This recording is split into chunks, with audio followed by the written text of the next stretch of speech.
Welcome to day 6. This is professor Vinod Kumar. నా ఆత్మకథలోకి వెళ్లే ముందు ఈ నా ఆత్మకథ కూడా పూర్తి వాస్తవాలతో కూడుకున్నది. టోటల్ దీంట్లో ఎగ్జాగరేషన్స్ కానీ ఇంకేవో కల్పితాలు కానీ లేవు. వాస్తవాన్ని ఉన్నట్టుగా చెప్తున్నారు కాబట్టి దానికి మంచి స్పందన వస్తుంది.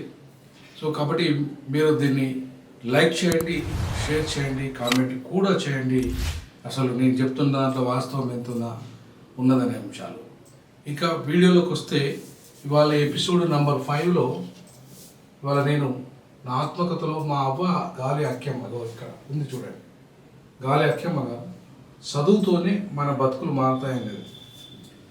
మా నాయనము మనకెందుకు రా చదువులు అన్నాడు. మా అవ్వేమో చదువులతోనే మన బతుకులు మారుతాయి బిడ్డ, చదువుకోవాలి బిడ్డ అన్నది.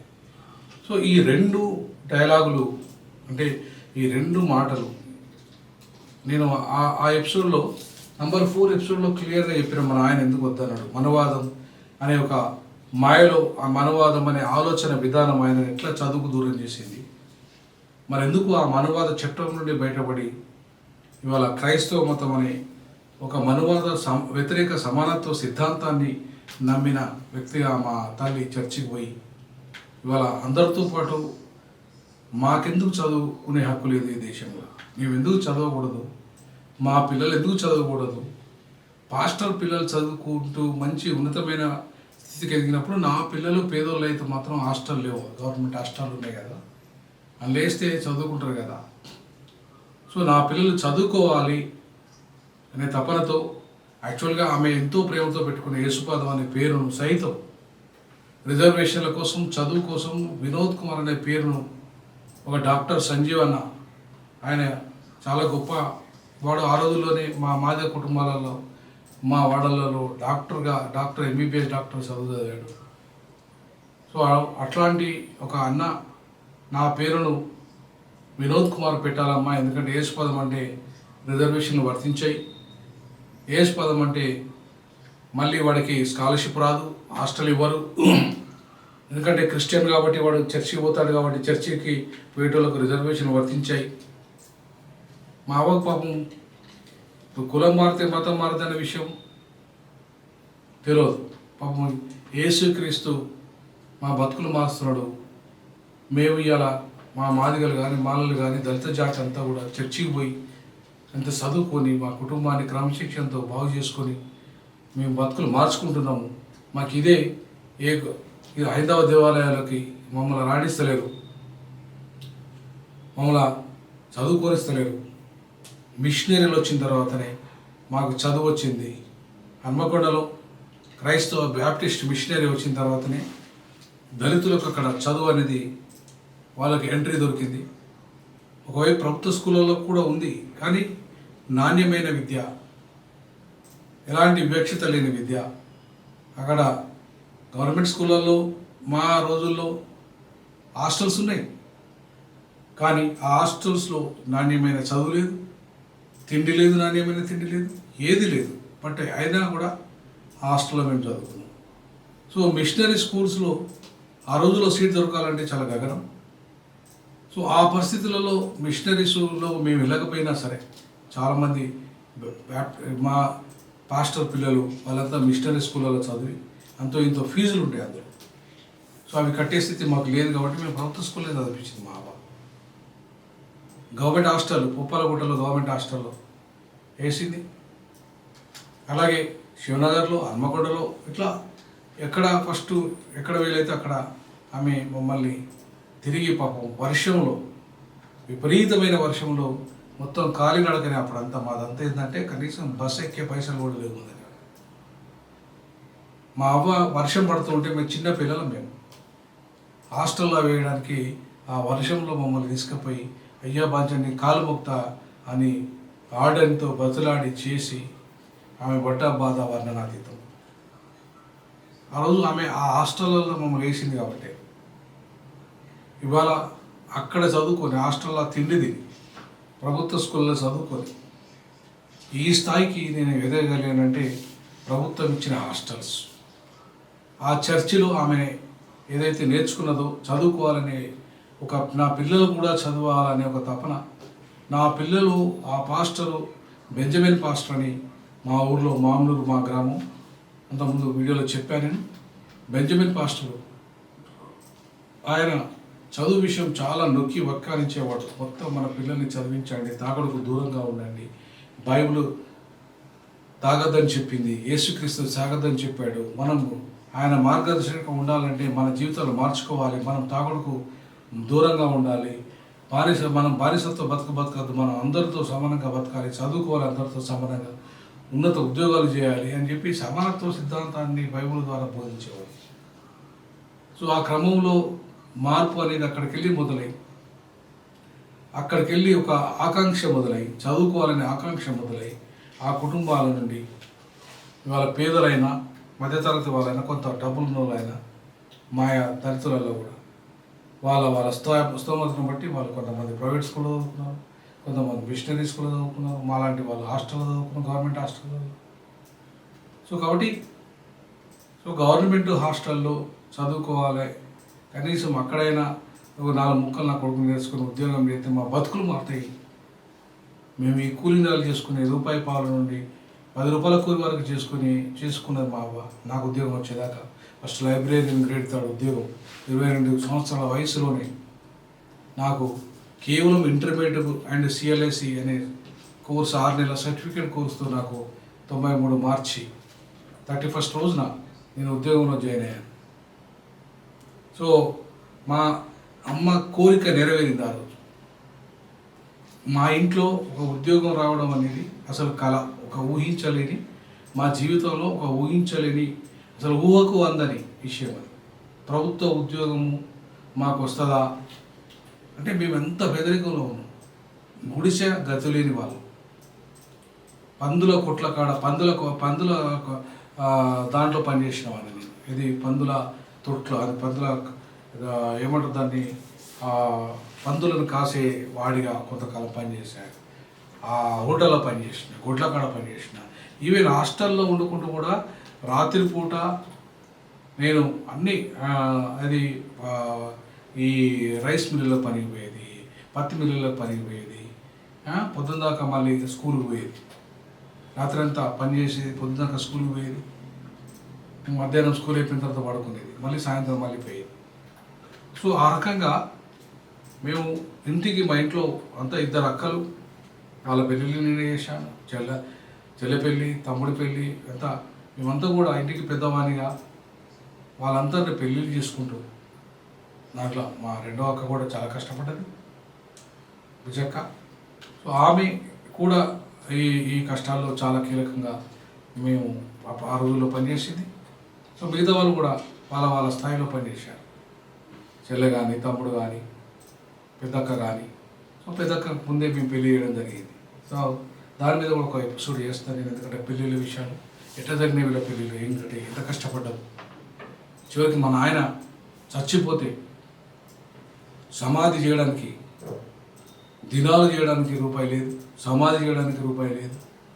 ఊర్లో జోలే పెట్టి బిచ్చమడిగి మా నాయన దినాలు చేశాను, బిచ్చమడిగి మా ఆయన దినాలు చేశాను. సో ఆ పరిస్థితి నాది. కాబట్టి ఆ రోజులు కనుక కలుసుకుంటే కన్నీళ్ళు ఆగవు. అంతటి కటిక పేదరికం నుండి ఇవాళ ప్రపంచంలోని అత్యున్నత విశ్వవిద్యాలయాలు కూడా లెక్చర్ ఇచ్చే స్థాయి, ప్రపంచ సదస్సులో పాల్గొనే స్థాయి, ప్రపంచ దేశాలు తిరిగే స్థాయి, ప్రొఫెసర్గా అతి చిన్న వయసులో 108 సంవత్సరాల ఉస్మానియా విశ్వవిద్యాలయ చరిత్రలో ఈ అగ్రవర్ణం నుండి కూడా నా చిన్న వయసులో డీన్ కాలేదు. ఇంకా 12 ఏళ్ల సర్వీస్ను వదులుకొని ప్రజా రాజకీయాల్లోకి వచ్చి ఇవాళ మళ్ళీ నేను నా లక్ష్యాలు న్యాయశాఖ మంత్రిగా ఈ దేశంలో ఉండాలని ఎప్పుడో చిన్నప్పుడు పెట్టుకున్న ఒక లక్ష్యం. దాని గురించి కూడా నేను వివరిస్తాను ఇంకా నెక్స్ట్ ఎపిసోడ్లో. ఎందుకంటే ఇవాళ మా అమ్మ, ఆమె చదువు అనే ఒక ముఖ్యమైన విషయం ఏదైతే మాకు చెప్పిందో కుటుంబంలో, ముఖ్యంగా మా ఇంట్లో అక్షరం విషయాలు బాగానే అందరికీ చదువుకున్నారు. అంటే అంత కటిక పేదరికంలో కూడా దాదాపుగా అందరు చదువుకున్నారు. కొంత అక్షరమైన జ్ఞానమైన తెలిసింది కొంత, మా పెద్దక్క తప్ప. 2వ అక్క నుండి మొదలుకుంటే చెల్లె వరకు తమ్ముడు వరకు అందరూ కూడా చదువుకున్నారు. అందరికీ వాళ్ళ వాళ్ళ ఇళ్లలో ఉద్యోగాల కల్పన కూడా ఏదో చిన్న చిన్న పనులు కూడా కాంట్రాక్ట్ ఉద్యోగాలు కూడా కల్పించడం జరిగింది వాళ్ళకి. సో ఇట్లా వాళ్ళ కుటుంబాల వరకు వాళ్ళకి ఇవాళ అందరి పెళ్ళిళ్ళు చేసి ఆ కుటుంబాలను చక్కదిద్ది చివరికి మా చెల్లె పెళ్లి చేసిన తర్వాత కూడా నేను పెళ్లి చేసుకున్నాను. మా తమ్ముడి పెళ్ళి అయిన తర్వాత, చెల్లె పెళ్ళి అయిన తర్వాత చివరికి నేను పెళ్లి చేసుకున్నాను. వాళ్ళందరూ సెటిల్ చేసి వాళ్ళందరికీ ఏదో నా స్థాయిలో ఏదో ఉద్యోగ కల్పన చేసి ఇవాళ వాళ్ళంతా కూడా నా మీద ఆధారపడుతున్నారు. ఒకే పరిస్థితి అయితే క్రియేట్ చేయగలిగిన అంతో ఎంతో. సో కాబట్టి ఇవాళ చదువుతోనే సాధ్యమైంది ఇదంతా కూడా. ఆ ఇంటర్మీడియట్ క్వాలిఫికేషన్ ద్వారా, ఆ సిఎల్ఎస్ సర్టిఫికేట్ ద్వారా, లైబ్రరీ సైన్స్ ద్వారా 11.5 సంవత్సరాలు ఉద్యోగం చేశాను. 11.5 సంవత్సరాలు ఉద్యోగం చేసి మళ్ళీ అక్కడికి వెళ్ళి ఇక్కడికి వచ్చాను. ఎక్కడికి? ఇవాళ ఈ ఉస్మానియా విశ్వవిద్యాలయంలో ఎట్టి పరిస్థితుల్లో ఉద్యోగం సంపాదించాలని ఒక లక్ష్యం పెట్టుకున్నాను. ఎందుకంటే బాబాసాహెబ్ అంబేద్కర్ లాగా ఒక డాక్టరేట్ చేయాలన్నా ఈ విశ్వవిద్యాలయం చదువుకోవాలి. బాబాసాహెబ్ అంబేద్కర్ లాగా ఒక లా మినిస్టర్ కావాలంటే నేను ఎంపీ కావాలి. బాబాసాహెబ్ అంబేద్కర్ లాగా ఆయన ఒక లా కాలేజీ ప్రిన్సిపాల్గా పనిచేశాడు, అది కావాలంటే కూడా నేను ప్రొఫెసర్ కావాలి, అది లా కాలేజీకే కావాలి అని చెప్పి లక్ష్యంగా లా కాలేజ్ ప్రిన్సిపాల్ కావాలి, లా కాలేజ్ హెడ్, డీను అన్నీ చేసి పార్లమెంట్ మెంబర్గా పోటీ చేసి 2015 ఉప ఎన్నికల తిరిగి ఇప్పుడు ఖచ్చితంగా పార్లమెంట్ మెట్లు ఎక్కే లక్ష్యంతోనే ఇవాళ రాజకీయాల వైపు పోవడానికి 12 సంవత్సరాల ముందే దగ్గర 2 లక్షలకు పైగా ఉద్యోగం వదిలేసి రాజీనామా చేసి రాజకీయాలకు రాగలిగానంటే ఇదంతా చదివిచ్చిన శక్తి, చదివిచ్చిన సామర్థ్యం.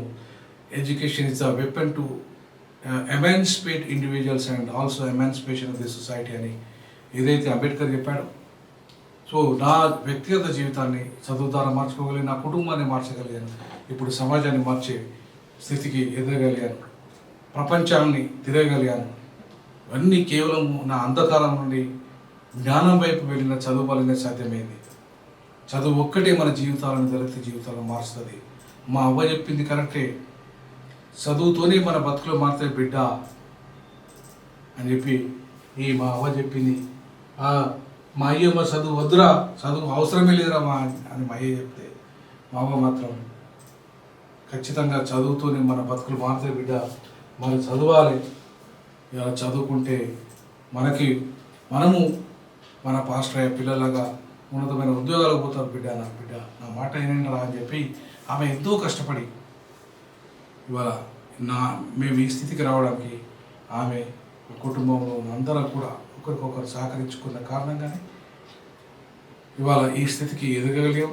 ఖచ్చితంగా భవిష్యత్తులో ఇంకా ఏం జరిగింది అసలు చదువు వల్ల అనే అంశాన్ని నేను చెప్తాను. అసలు చదువుతో ఎంత శక్తివంతులమవుతాం, ఒక ఆర్డినరీ పర్సన్స్ కూడా ఎంత శక్తివంతులవుతారు ఇంకో ఎపిసోడ్లో చెప్పదలుచుకున్నాను. ఎందుకంటే నేను ఏ లక్ష్యాలు అయితే చదువుతో పెట్టుకున్నారో లక్ష్యాలంతా చదువుతూనే సాధించుకోగలిగాను. ఇప్పటికీ 52 సంవత్సరాల వరకు కూడా నేను ఎదిగిందంటే అంతే చదువు వల్లనే ఈ స్థాయికి ఎదగలిగాను. ఇప్పుడు వస్తున్న రాజకీయాల వైపు కూడా వెళ్ళాలంటే కూడా చదివే దానికి నాకు ఆధారం. ఉన్నత స్థితికి ఎదగడానికి చదివే ఆధారం. అంతర్జాతీయ స్థాయికి ఎదగడానికి ఒక కుగ్రామం నుండి దళిత స్టేట్ నుండి దర్బన్ సిటీ వరకు, దర్బన్లో ఉన్న ప్రపంచ సదస్సు వరకు ఒక విద్యార్థిగా పోవడానికి చదివే ఆధారం. ఇవన్నీ నెక్స్ట్ ఎపిసోడ్లో నేను చెప్తాను. చదువు ఎంత విలువైంది, ఎంత శక్తివంతమైందో. ఖచ్చితంగా మా అమ్మ ఇచ్చిన ఏదైతే పిలుపు ఉందో, బిడ్డ మన బతుకులు చదువు వల్లనే మారుతాయి, చదువుతోనే మన బతుకులు మారుతాయి అనేది సత్యం. ఇవాళ మారినాయి, మా కుటుంబమే సాక్ష్యం. అందుకు ఆమె ఇంకా బతికే ఉంది, ఆమె సాక్ష్యం. సో ఆమెకు చదువు లేదు, మా అమ్మకు చదువు లేదు, మా అయ్యకు చదువు లేదు, కానీ నాకు చదువు వచ్చింది. మా మొదటి తరం మేము. బాబాసాహెబ్ అంబేద్కర్ ఇంకా మొదటి తరం కాదు, మాన్య శ్రీకాంత్ మొదటి తరం కాదు, ఇంకా దళిత లీడర్లు చాలామంది ఎదిగిన వాళ్ళు ఎవరు మొదటి తరం కాదు. కానీ నేను మొదటి తరం. మా ఇంట్లో ఎవరు చదువుకోలేదు, ఎవరు ఉద్యోగాలు చేయాలి. నేను ఫస్ట్ ఉద్యోగిని మా ఇంట్లో, ఫస్ట్ చదువుకున్నాను వ్యక్తిని మా ఇంట్లో. సో దానికి కారణం మా అవ్వ.